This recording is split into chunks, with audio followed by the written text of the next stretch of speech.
নোয়াখালী বিভাগ চাই।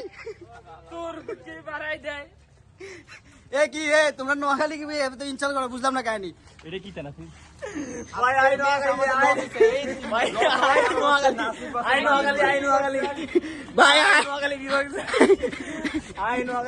আই নোয়াখালীতে এত সুন্দর সুন্দর মাইয়া ভাই, এটা বলার বাইরে ভাই। তোমরা নোয়াখালী এত ইনসাল্ট করো, বুঝলাম না কাহিনী। তোমরা বলো নোয়াখালীতে কি নাই, নোয়াখালীতে কত সুন্দর সুন্দর মাইয়া আছে। ভাই নারী নাই, রসমলাই রসমলাই মধু। এ লাদেম ভাই, তুমি নোয়াখালীর ব্যাপারে কিছু বলো ভাই। ক্যামেরাটা ফোকাস করে মিনহাজের দিকে। আজকে সবচেয়ে ভালো গেছে মিনহাজ। আমি অনুরোধ করবো, আজকে ম্যাচের লসের কারণ হচ্ছে নাসির ভার্সেস লাদেন ভাই, আর কেউই না। এই ভাই ইজি ইজি গোল গুলো মিস করছে। আমি এই জায়গায় বাইরে দেখেন আমার টাইমকে বলে বলছি, এই যে বেড লাগা আমরা তাও বলে আমি ভালো করতে পারি নাই। আচ্ছা এখন খেলা গেল বা তোমরা আমার সমর্থে কি